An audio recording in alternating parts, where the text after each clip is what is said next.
les prix des hydrocarbures au Burkina sont proposés par un comité interministériel composé de 9 membres.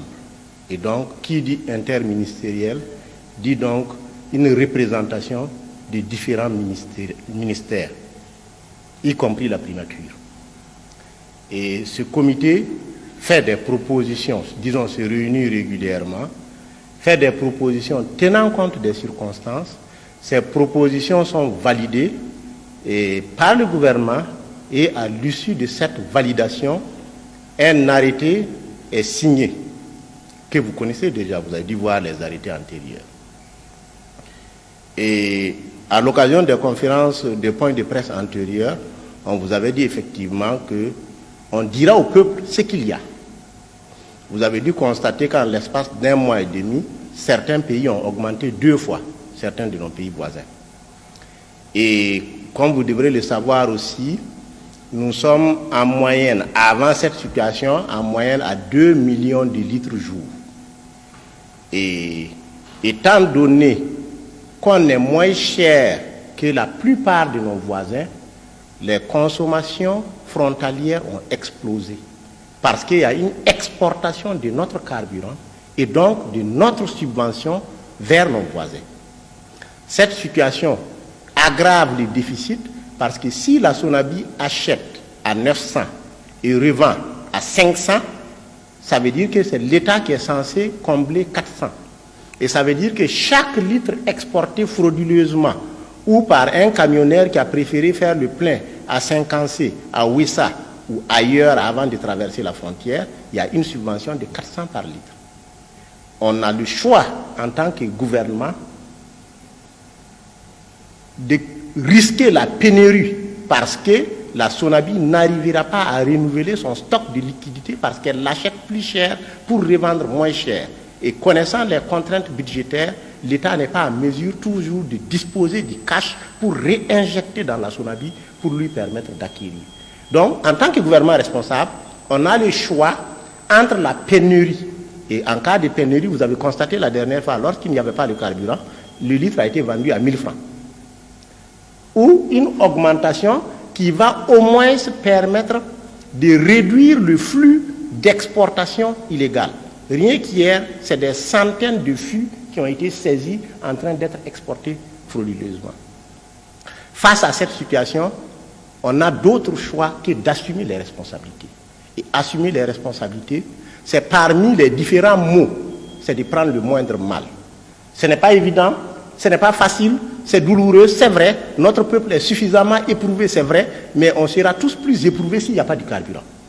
Et donc le gouvernement n'avait d'autre choix que d'autoriser une augmentation du prix des hydrocarbures. Nous avions promis que, quelle que soit la situation, nous dirons la vérité à notre peuple. C'est ça, cette vérité. Nous sommes dans une situation où on a d'autres choix que d'augmenter le prix des hydrocarbures. Sinon, on risque d'aller vers la rupture, et en cas de rupture, ce serait pire qu'une hausse des prix. Maintenant, en tant que gouvernement responsable aussi, nous sommes en contact permanent avec les différents acteurs, notamment les organisations professionnelles des transporteurs que nous avons rencontrées et que nous avons rencontrées même hier encore et avec lesquelles nous avons évoqué cette question à leur demande. Comment faire pour réduire l'impact sur le quotidien des Burkinabés, sachant qu'une augmentation du prix du carburant induit le plus souvent une augmentation du coût des transports, donc qui induit une hausse généralisée des prix, alors que déjà les prix sont élevés. Donc des actions sont en cours dans ce domaine-là, mais effectivement le gouvernement a validé une augmentation du prix des carburants. Ce n'est pas le ministre du Commerce, c'est le gouvernement du Burkina Faso, tenant compte des circonstances pour s'aligner également à la pratique sous-régionale et pour limiter l'exportation de nos subventions. La subvention est de 400 francs par litre. Pour que ce soit supportable, vous avez suivi la presse. Au 28 février, il y a une presse qui avait fait un point de 160 milliards que l'État devait à la Sonabi. Je ne confirme pas, je ne dément pas. Mais si vous faites la progression, si au 28 février on était à 160 milliards, au 11 mai on sera à combien? À ces rythmes, on va couler la Sonabi, on n'aura plus de carburant.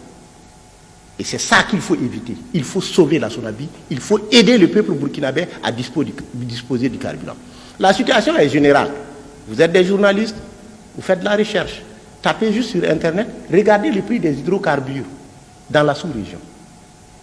On aurait aimé pouvoir offrir du carburant gratuitement à notre peuple. Mais ce n'est pas possible.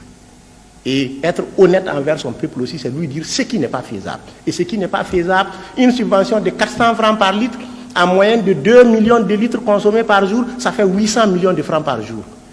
Prétendre qu'on peut continuer à injecter 800 millions par jour dans le carburant pendant que le pays est en guerre, pendant qu'on a 2 millions de déplacés internes, il faut être honnête et dire au peuple que ce n'est pas soutenable et à terme ce serait catastrophique. C'est ça la vérité.